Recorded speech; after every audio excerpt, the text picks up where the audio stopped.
Avancée spécifique de l'armée arabe syrienne dans le combat au sud et domination de villages et de collines stratégiques.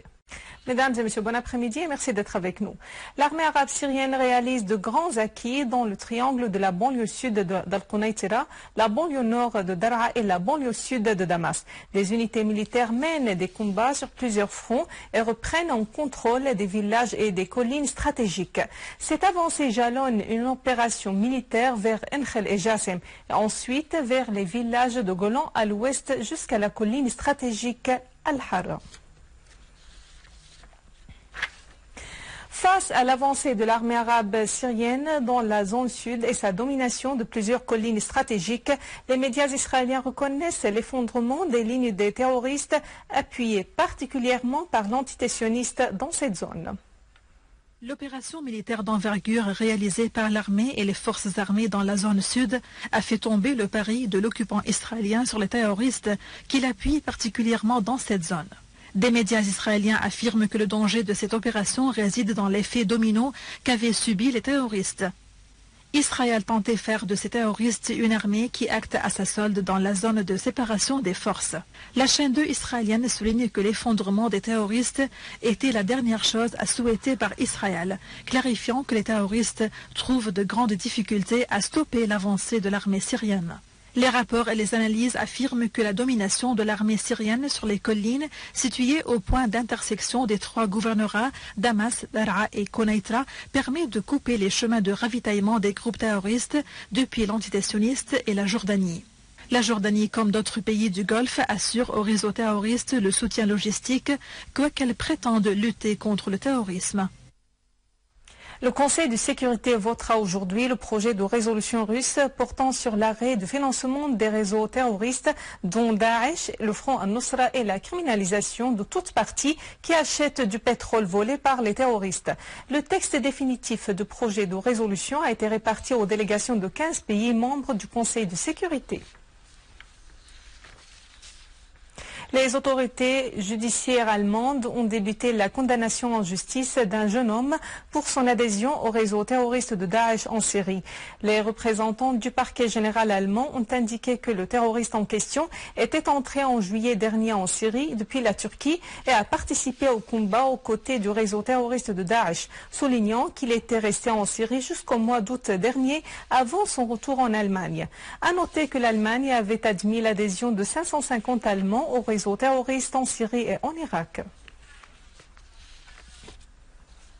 L'armée libanaise a commencé l'application d'un plan sécuritaire à Bekaa, à l'est du Liban, pour traquer les personnes recherchées et mettre fin à l'infiltration des terroristes. Des sources médiatiques ont indiqué que la force commune de l'armée et des forces de sécurité intérieure ont encerclé les deux localités de Hort Allah et Brital à Bekaa pour arrêter les personnes recherchées, soulignant le démantèlement des ateliers pour la fabrication des stupéfiants dans les deux localités précitées. Dans les zones montagneuses de Arsal, l'armée libanaise a désamorcé une charge explosive qui pesait environ 25 kg et qui a été plantée sur une route utilisée par l'armée à Ras-Serj.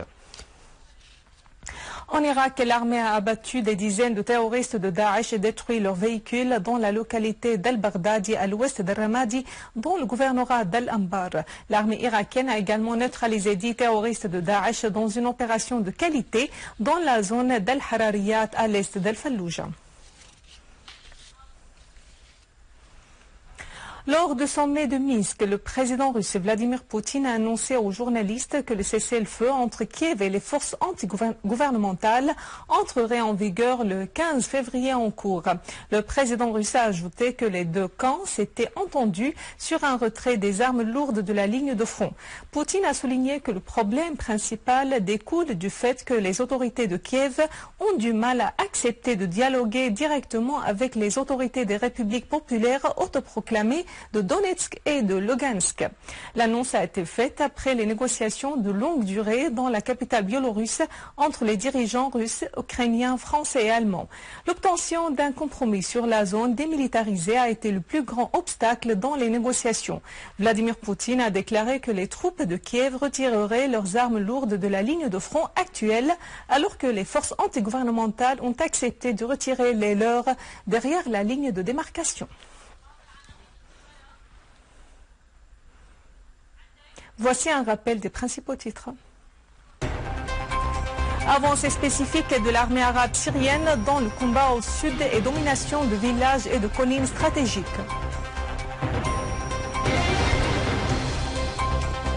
Plan sécuritaire de l'armée libanaise à Bekaa pour traquer les personnes recherchées et stopper l'infiltration des terroristes. Poutine annonce un accord conclu lors du sommet de la Normandie sur une solution à la crise en Ukraine.